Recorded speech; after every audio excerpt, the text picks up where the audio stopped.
Can you make water explode? Well, maybe not water per se, but with a simple technique, we can turn one of the most abundant materials on Earth into a highly explosive gas.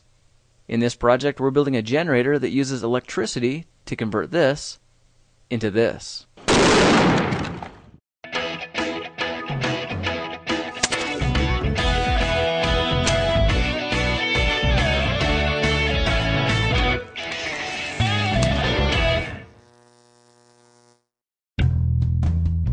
For this project, we're going to need some stainless steel.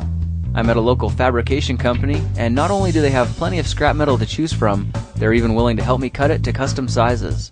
A job that would have taken me hours with a pair of tin snips and a hacksaw only takes a matter of minutes with their equipment. This is 20 gauge stainless steel, and this hydraulic punch is being used to cut precise holes in the tops and bottoms of the plates. When finished, I have 12 plates measuring 3 inches by 6 inches, 4 plates at 1.5 by 6 inches, and 3 1-inch connector bands that are 6 inches, 4.5 inches, and 3.25 inches. A belt sander is perfect for smoothing down the jagged edges around the hole, and now it's time to head home and get to work.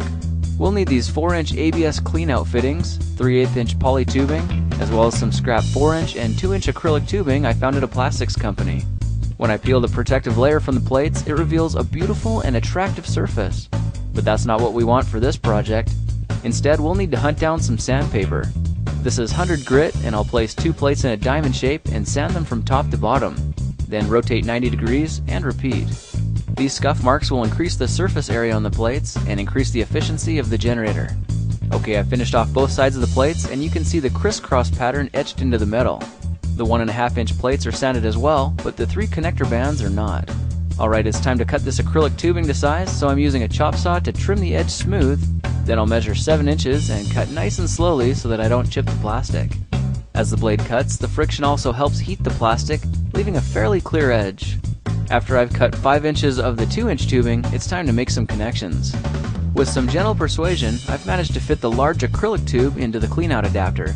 But before we push them together, let's add a liberal amount of clear silicone caulking all around the outer base. This will also go on the inside, being very careful not to get any silicone on the threads. Now we can use a rubber hammer to tap the tubing all the way into place and clean up the excess silicone. Paper towel works well, and in a few minutes it's all cleaned up. Now we can flip this over and repeat the process of attaching, caulking this part and this part, tapping into place, and cleaning up the excess. While I'm in the mood for cleaning, I'll use my adhesive remover to assist in cleaning off the UPC stickers, then give everything one final wipe down. I'm going to seal the bottom with a 4-inch ABS cleanout plug and some ABS cement. The gooey black cement is applied to the threads of both parts. Then I'll use this piece of scrap wood from my Solar Scorcher frame project to help screw it in tight. The excess is removed, and we can let it sit here to cure. While that's drying, let's get to work on making the bubbler. I want to attach this 1/4-inch 90-degree elbow to the cap, so when the stickers are removed, I'll grab my 1/2-inch drill bit and a tap. The hole is drilled in the center, then tapped at 18 thread, just before adding pipe tape to the elbow adapter and screwing into place. When that's tight, and I repeated the exact same process with the other cap, I'm happy to see they fit snug on the acrylic tubing. It looks unfinished though, so I'm going to use these top pieces from 2 trap adapters to slide onto the tubing first, and now when I add the cap, they screw together, giving this piece a clean professional look. Okay, now it's time to work on the generator plates. Similar to the bubbler caps, I'm drilling a 1/2-inch hole into the top of the 4-inch cleanout plug.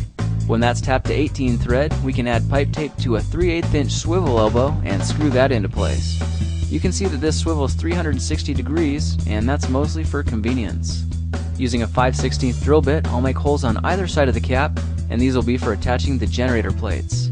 I cut this hole a little close to the edge, but no problem, my belt sander easily rounded the edges, and now it's a perfect fit.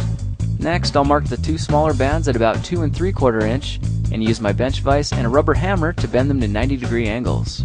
The 6-inch piece is marked at 1 3/4 inches and 4 1/4 inches, then bent into a U shape. A 5/16 coarse thread nylon bolt is cut into 2 pieces 4 inches long. I'll get some nylon washers ready and add 2 stainless steel jam nuts to the end of each bolt. The bolts are fitted with 2 of the connector straps and 1 of the smaller plates, then a plastic washer is added on each bolt. These washers are 3/4 inches in diameter and about 0.06 inches thick. Another 1.5-inch plate is added and secured with a nut on each bolt, and now the big plates can go on. I'm stacking these in the order of plate, washers, plate, nuts, and repeating until I've got a total of 8 plates in place. This is the center of the generator, and the other connector strap is added at the top and secured with another nut. I'll add one more nut to the bottom to compensate for the gap, and then get back to my routine of adding plate, washers, plate, nuts, until I run out of big plates. The 2 smaller plates are added last, and now all we need to do is trim down the bolt ends to about 1/2 inch so we can snap the bottom connector into place, add a nut, and tighten. The other bolt also gets a finishing nut and then is trimmed down, and now we just need to turn the generator around and move these screws so that we can tighten the inner ones. The generator plates are done and looking very nice, so let's connect them up to the 4-inch plug. To do that, I'll add a nut to the 5/16 inch by 2-inch stainless steel bolt and push them through the hole in the right connector strap. This 1/4-inch washer is stainless steel on one side and rubber on the other, and I'll push that down the bolt with the rubber side up. That's all repeated on the left side, and now the cap is placed over the bolts. 2 more washers are added, this time with rubber side down and secured with another nut. Using an Allen wrench, the nut is tightened securely, and then a few more nuts and metal washers are added to the post for convenience. This piece is finished. I'm really happy with it, and when I dry fit it into the casing and screw it into position, I'm starting to get excited. We're going to need a way to secure the bubbler to the side, so using some leftovers from the 2-inch pipe, I'll very carefully cut 2 3/4-inch thick circles, then use a wood 2x4 to hold the piece flat while I trim off the top. What I've done is created a clip for our bubbler, and you can see it clips easily onto the tube and holds it firmly in place. The other circle is cut, and a belt sander used to match the pieces as closely as possible. I've got some leftover acrylic rod from my fire piston project, and I'll cut off 2 pieces about 1.5 inches long. I'll use some acrylic glue to secure the clips to the connector rods, and after 2 minutes, they're firm, but will still take over 2 days to fully cure. While those are setting, I'll use scissors to cut my poly tube at 20 inches and another piece at 2 inches.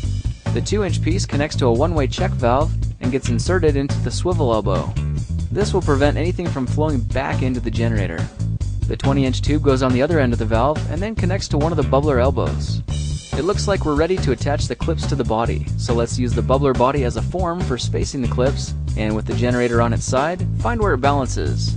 That looks good there, so acrylic glue is added to the clips and replaced on the body. When it sets, I'll use a little more glue in the gaps and remove the bubbler to let it cure. In the meantime, we can ready 6 cups of distilled water and some flakes of potassium hydroxide. 4 teaspoons of flakes will act as a catalyst to help the electricity flow. So when they're stirred in, we can open the generator body and attach a coffee filter to filter the fluid into the super cleaned casing. The filter is removed and thread tape is added to the cap, then the generator plates are slowly inserted into the solution and screwed in watertight.